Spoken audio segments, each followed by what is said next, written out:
Hi, Lucy. Hi. Thanks so much for being here. Really excited to talk with you. I have a Lucia, and people often call her Lucy. Oh, okay. Yeah, it's a great. Sometimes people ask me if my name's like Lucinda or something like that, but no, just plain Lucy. And on your birth certificate, is it Lucy? Yeah, yeah, it is. Love it. So I just wanted to kind of kick off by kind of reading your bio, just so that folks who don't already follow your work have a sense of what you do, and then I'll ask you to go into it all. Okay. Lucy V. Hay is a novelist, author, script editor, and blogger who helps writers via her Bang to Write consultancy. Lucy's script editing credits include the British thrillers Assassin, Deviation, and Act of Grace. She has written two screenwriting books, both for Chimera Books' Creative Essentials range on writing and selling thriller and drama screenplays. A trained teacher, Lucy is head reader for the London Screenwriters Festival's screenwriting competitions and schemes. As a script reader, Lucy has worked for funding initiatives and screen agencies, as well as literary agents and individual producers, directors, and writers. So that's awesome. Lucy, so talk to me a little bit. Tell me the things I didn't just say. How did you get into this world of screenwriting? Where did it start? Oh God, that's a really great question. I mean, basically, I kind of fell into it really. I always wanted to be a writer. When I was a child, I'd look at my mother's books on her big bookcase at the top of the stairs, and I remember thinking it would be so cool to be an author. And so I was always writing, writing, writing, writing. All the time I was growing up, I got thousands of notebooks with random things in my study even now. And then I became a single mum when I was a teenager still, and I decided that I was going to go to university, but I couldn't find one that did, how to be an author or things like that. So I looked into it, and I didn't want to do straight English literature, and also I needed a university that had a creche as well, childcare. So I Right. was like, how am I going to find, a way out of it, because I was on benefits at the time, of welfare as Americans call it. And I was thinking, oh, I've got to get into university. I've got to find a way out of poverty, basically, and make sure I can provide for my son. And so I found one in screenwriting for film and television at a university in Bournemouth in the UK. And so I went there, and from there I had to do a work placement to pass the course. I ended up doing script reading with some agents, because I still didn't have any childcare, and I didn't have any money for it anyway.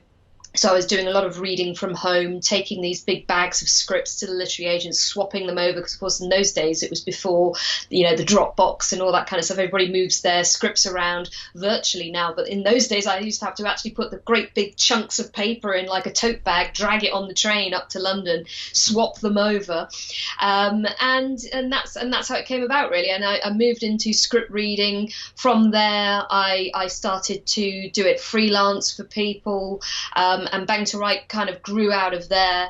The blog became something, it grew out of creating a platform for that business, basically, because I noticed I was saying the same things to people all the time about, various craft issues and stuff. So I started writing articles on the blog to kind of refer people to those bits, so I could like free up space in their script reports to talk to them about their specific work rather than explain things to them.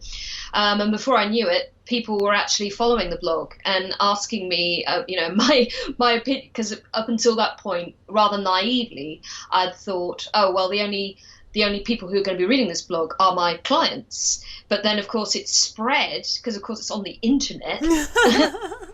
And it kind of grew from there. And so I kind of fell into everything really. I wanted to be an author. I ended up doing screenwriting, ended up going into that world, ended up being a script reader, fell into blogging. The platform grew kind of organically from there, and basically, yeah, it kind of, from small acorns oak trees grow, as they say. And I didn't kind of go into it thinking, oh, this is what's going to happen, but it kind of grew exponentially from there. And I noticed what was happening as it was happening. So I thought, well, how can I feed this business? How can I make sure that it's successful and that it can grow in the way that I want it to? And so I started doing lots of research as blogging, blogging really began to take off, and actually make sure that I could, grow my traffic and do all the things that you're supposed to do online, like your lead magnets and search engine optimization and all that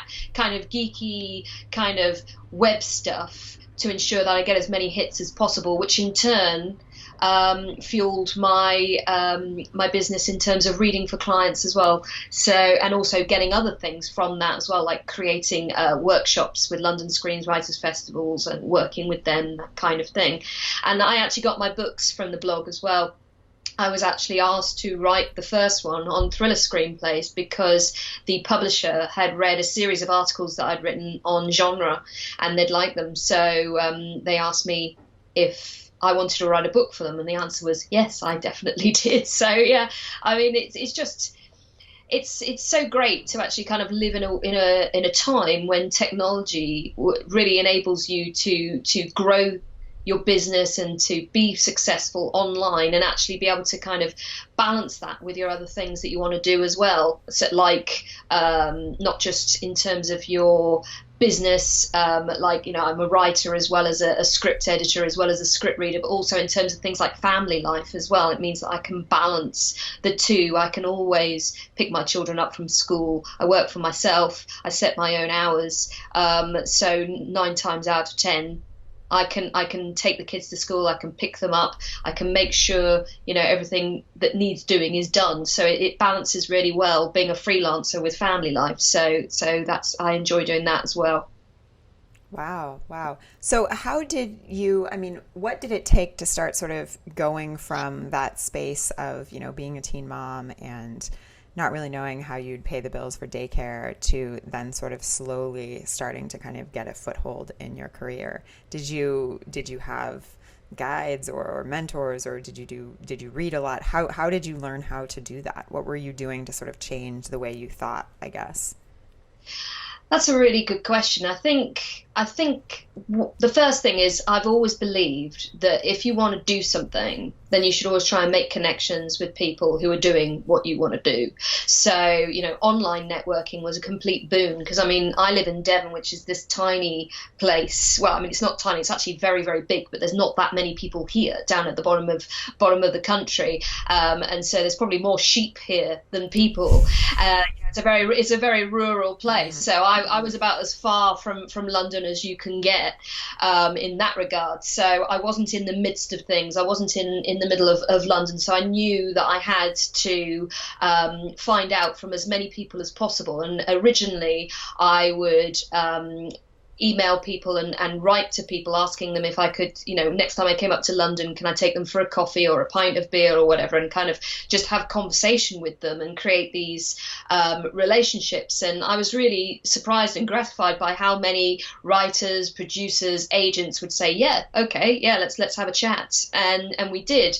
And that was great. And from there, it was an obvious thing to try and make as many connections as possible online as well. Social media made it a lot easier. Suddenly I was going from this space where I was having to literally go to London and meet people all the time, or try and put some money aside to go to a networking event or whatever. Now suddenly I can follow them on Facebook. I can follow them on Twitter, that kind of thing. I can have a conversation with them online. I can get friendly with them online, that kind of thing, and then meet them in the real space. So I think connections was my first kind of port of call in terms of learning, actually finding that all their routes were very different, but they all had different, one thing in common, which was they all had a strategy. They all knew exactly, they set goals. They knew what they wanted to do, but when they wanted to do it by as well. And that was a really important lesson, that there's no point in setting a supposed goal if you don't know when you're going to get it done and evaluate your progress along the way. So that was really, really useful. Another thing that that really helped me on my journey was probably learning about marketing. I'd never learned marketing officially. I'd never learned it at school. I think we had a few kind of business studies classes where we had to have a pretend business and have people buy stuff from us, and it was, one single project, but that was it, so I was learning more about like online marketing. So that was really interesting. I started with finding out about things like headlines are so important in getting your content shared online. And I learned that blogging is effectively content marketing, this notion that you write an article, people like it and share it and engage with it, and then you seem like you know what you're talking about, and then your name gets out and your business gets out that way. And so I moved from just thinking about blogging through to this notion of content marketing, and that changed everything, especially headlines, because I realized that my headlines were all completely wrong. This notion of kind of clickability, Googleability, any of that, it wasn't happening with my headlines. And as soon as I started changing my headlines to like listicle formats and clickbait, all that kind of stuff, suddenly my hits were doubling, trebling, quadrupling. And I learned that from boostblogtraffic.com, which is a great site. I love that site. John Morrow really knows what he's talking about. Also had a look at other marketing sites and this notion of things like lead magnets and building your email list. I learned that although social media seems like it's really, really important in terms of marketing, it's actually, which it is obviously for obvious reasons, being SEO friendly with your headlines, building your email list is really, really is probably more important. I did a webinar with someone, I forget who, it was called The Money is in the List, and that's absolutely right. The notion of actually having 1,000 fans who are really engaged is worth its weight in gold as well. So this notion of the 1,000 fan theory was really important to me in learning how to actually connect with people. So really it's all about connections, but just in different ways, either in reality, social networking, also in terms of email lists and getting people to part with their email address in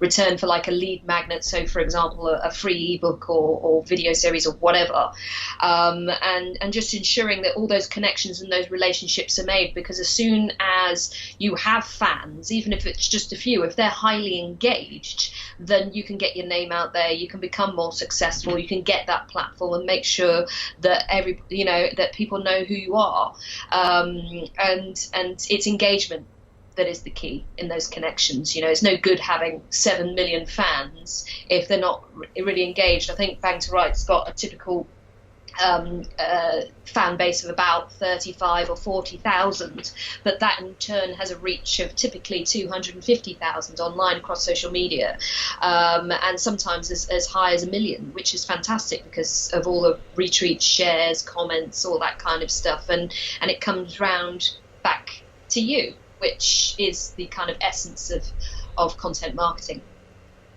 So what role does blogging play in your work right now? Sort of lay out how your business, what does your business look like today, and what role does blogging play in that? In today, bangtowrite.com is kind of like a magazine in essence. It's become. I post about usually at least twice a week, sometimes 3 times a week, and there'll be one kind of article that's about something to do with craft. Usually there'll often be something kind of visual on there, like an infographic, and that will usually relate to either something crafty or something like a motivational kind of issue for writers on there, and the infographics are very popular, and then there's usually an opinion piece as well, or instead of craft articles. So, for example, in this country recently, we've just had a female Doctor Who cast, which is apparently a huge deal. I don't really know why, because I saw the trailer for that. Yeah, she's. I was waiting for her to turn around I was waiting for the Doctor to turn around in the trailer, thinking it would be some like zombie or something, and then it's a woman. Yeah, it's like, oh my god, So there's a small contingent of fans that have gone crazy about this, because apparently Doctor Who is a man and he can't be a woman, even though Doctor Who is an alien. So he could be anything, and he's been old and young and whatever you like. But apparently, having a pair of boobs is a big deal. But whatever. So I did an opinion piece last week on Doctor Who and all the various arguments that are floated for why there shouldn't be a female Doctor Who, and that got just an epic amount of hits last week. This week we've had a bunch of infographics that I've collected together about how to improve your writing, like grammar and punctuation and stuff, and that's been incredibly popular, massively popular. It's probably been the most popular article I've run this year. Actually, it's right up in the thousands now in terms of hits. It's Thursday now, and it went live on Monday, and it keeps going round and round and round, which is amazing. So yeah, it's kind of like, so blogging in essence is kind of like a magazine. I put a lot of opinion in there. I put a lot of kind of motivational stuff in there. I often put what is known, I don't know if it's called the same over in the US, but we call it smack talk. This notion of, pull yourself together, you can do this, motivational stuff, but with a difference, kind of, give you a smack in the face. Come on, we can do this. And that makes it quite popular. And my voice is quite distinctive as the writer. And I also run guest posts from people as well. I have an assistant that also writes articles too, and we might have interviews with industry pros, that kind of thing. So as a result, people are always sharing, people are always engaging with the content, and our message goes out further. We've got a Facebook group that's extremely lively. It's got over 2,000 members, so it's not a huge group, but every day there's 20, 30, 40 posts in there. That's incredible engagement.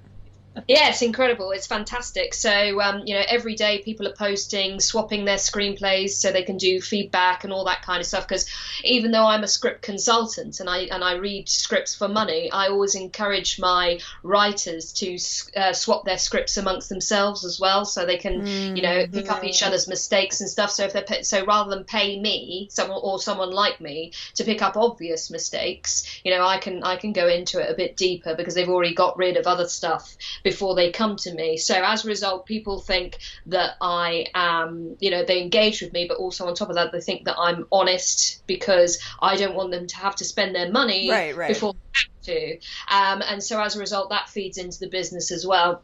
I'll always answer questions as well online. I do Facebook live videos. I've just started doing that lately. I try and do one a week or every 10 days or so, and answer people's writing questions and career questions and things like that, just inside the Facebook group.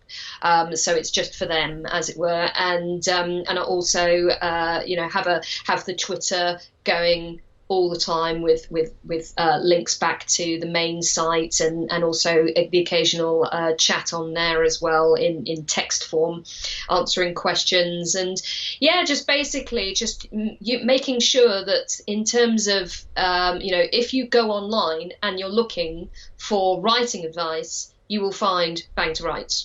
There is no other Bang to Write. There is just me, so you'll find me really easily, and basically it's just all about filtering everybody back to the kind of Bang to Write funnel, as it were. I'm known for various subjects like female characterization, diversity in fiction, but also for having a solid craft base as well, particularly in structure.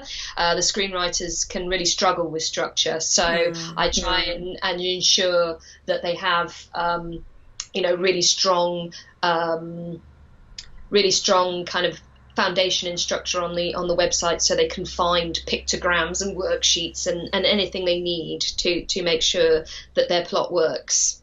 And so it sounds like the blog is kind of the engine, but then you have these other sort of parts of your business. You do client work as well, and you do, I guess, your own writing for books or screenplays. So how do you kind of manage your time in terms of those different areas? Do you have a team to help you? You said you have an assistant.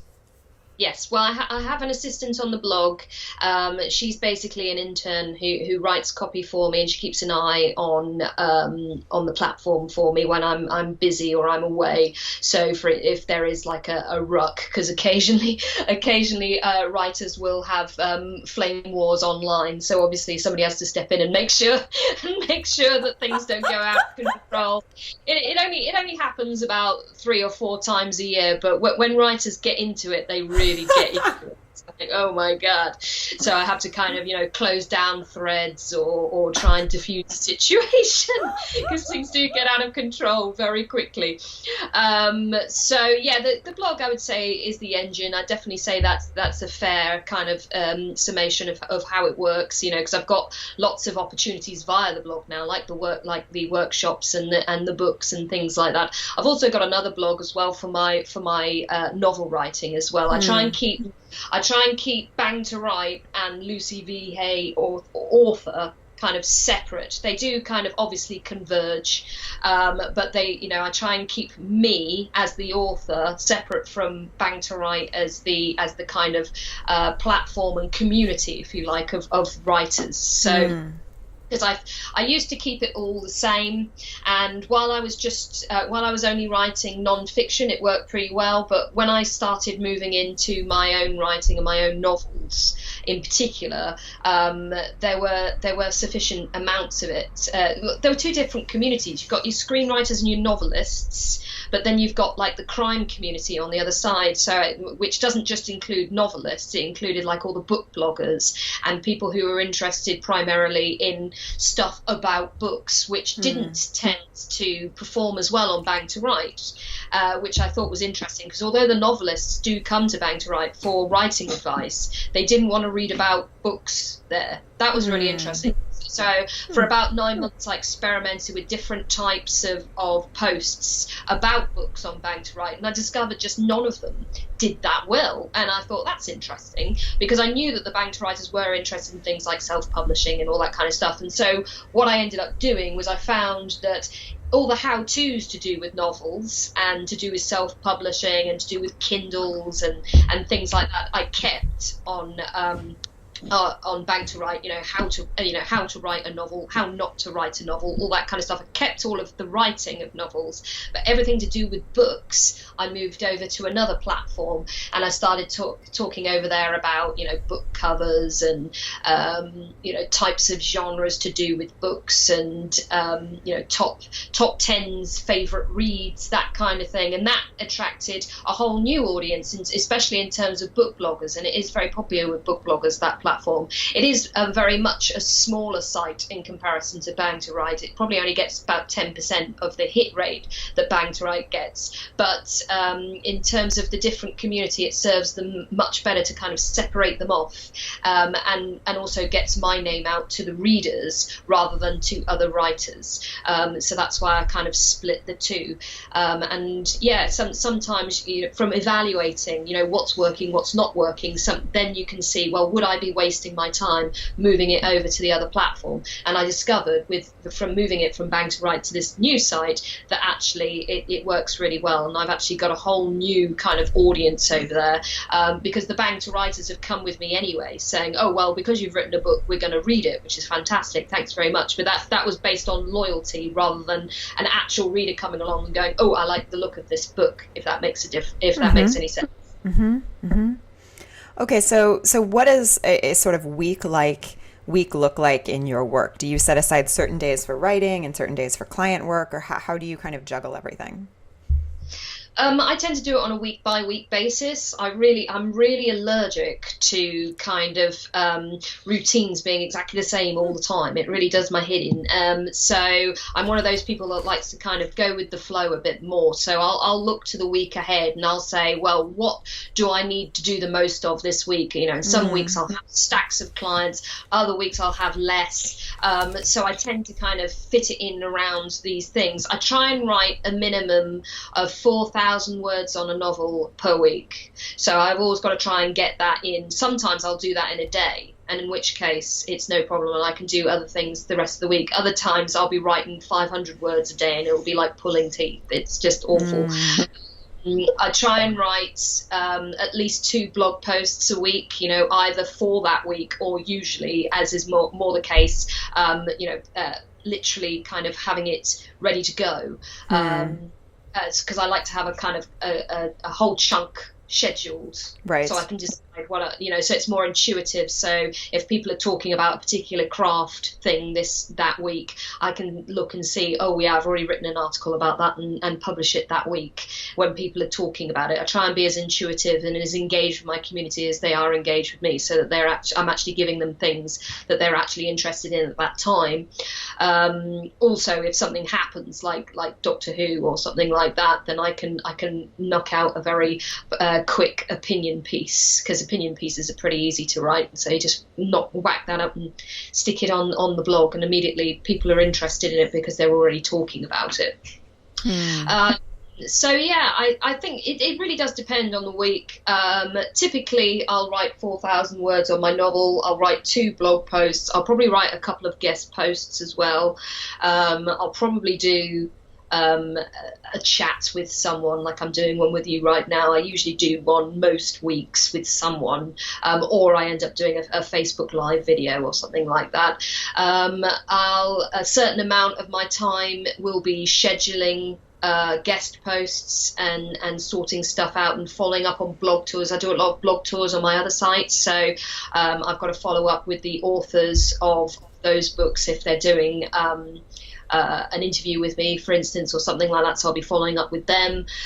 And also, I have discovered that I have a talent for making graphics to go with my articles, infographics, things like that, and I actually do enjoy it as well. And I use Canva to make them, and I make them for my other site as well. So I'll spend a certain amount of time, probably in the region of 2 or 3 hours a week, making graphics as well, either ones for branding purposes or ones with quotes on, and use them to do Instagram feeds and put them on Twitter, that kind of thing. And also just chatting to the Bang to writers as well. I try every day I try and spend about an hour on a thread talking to someone about something to do with writing. In your Facebook group, or in where? In a Facebook group, or somebody, because the engagement's so high in my social media platform, often people will tag me in various other threads and stuff like that. Especially if it's about a subject that Bang to Write covers a lot, like female characterization or structure or something like that. Thrillers is another one that I cover a lot on the blog. So they'll tag me in these threads, and I'll give my opinion on something. So the hour might be all in one go, or it might be threaded throughout the day. It depends. So I try not to spend too long on threads, and I try not to get into arguments, although I do.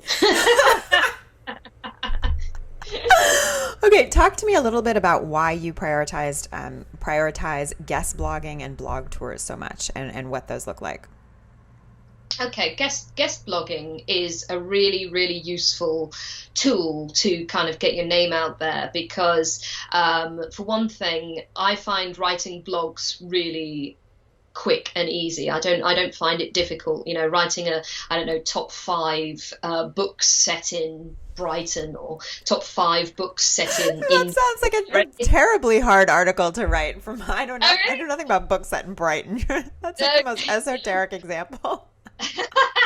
Well, it's just because I wrote one recently, and it was on somebody's blog this week. Top 5 books set in Brighton, and because my book is set in Brighton, so and it's an area that I know really well. It's got a very high LGBT number of community in there, and quite a few books in the UK are set there. Especially classics like Brighton Rock or something by Peter James, for instance. Like Dead Simple and stuff. I didn't find it difficult to write, because I read so much. So yeah, it might seem esoteric to you, but for me, I found it quite easy. And just anything like that. These kind of top 5 articles, top 10 horror movies, with a female lead, whatever. You write it, you bang it out. Your 500 to 1,000 words. Send it off to the blog host, and then they put it on their blog. and they do all the marketing of that blog for you. Which is great. So you're actually kind of giving people something, but actually getting them to do something for you. You're getting them to do your marketing for you. So guest blogging is fantastic for that reason, because it means that you've got somebody else on your side, because it's in their interest, because they want the hits of their blog. But equally, it's all very well talking in my own space all the time about Bang to Write, and or about my books. It's very, very, and when you've got quite a large platform, it's easy to think, well, everybody knows who I am, because you get everywhere. But the thing is, you don't get everywhere. There are people out there that have never heard of Bang to Write. They've never heard of me. They've never heard of my novels. They've never heard of the films that I've worked on. They literally don't know I exist. So how am I going to so I have to go and find them, basically. So I've got to identify, big names in each group that I want to kind of target, and actually get my work onto their sites, because it benefits me. So we've got this kind of symbiotic relationship. It benefits me because they'll do my marketing for me. It benefits them because they get content for their blog that they don't have to write. And also it benefits me again, because it means I get in front of people that I wouldn't otherwise have got in front of. So guest blogs, I think, is one of the most effective ways of getting your name out there and ensuring that you can grow the success of your blog. Also, blog tours are great. If you've got a book or a movie or anything, any kind of product, really, that if you can actually manage to get it in front of people via a blog tour of some kind, whether that's with content that you write, like guest posts, or whether that's through reviews. And actually, there are people who actually spend all their time at publishing houses and various places sorting out blog tours now. Daily, I get offered blog tours, from big publishers saying, will you host this author on your blog? This is not Bang to Write, this is the other blog. And they send you books for review, and I'll either review it, or I'm so busy at the moment, I haven't done any reviews for a while. So what I'll usually do is a Q&A with the author and host that on my blog, and again I'll market it for them. And and my site, it's a nice simple site. It looks good. It's easy to find. I make sure it gets in all the relevant Facebook groups, because Facebook is still like one of the most effective places for books in 2017. So Facebook is a really big deal as far as books are concerned. So I'll do that for them, and as a result they'll want me to do more, and it grows your name again, because immediately I become known for sharing good stuff and interesting stuff online, even if I haven't written it, right? Which has got to be a good thing. I love it. Lucy, this has been so great. Can you tell folks kind of what you're really focused on these days, and where people can learn more about what you do? Certainly. So I'm a novelist as well as a script editor. You can find my books at lucyvhayauthor.com, and that's got loads of stuff about all my books, including the non-fiction as well. I'm concentrating mostly this summer on my novel, which is called The Other Twin, which just came out with Arenda Books. It's a crime fiction murder mystery set in Brighton, which is on the south coast of the UK. And I'm also doing loads of new stuff coming up in the autumn with Bang to Write, because I've got another book out. It's another non-fiction book. This time it's about writing diverse characters in fiction, film and TV. So and I'll be doing a book tour with that as well, and I'll also be at London Screenwriters Festival and all the usual workshops in the autumn and in the new year 2018. I love it. Thank you so much, Lucy. Really appreciate your time. You're welcome. Thank you.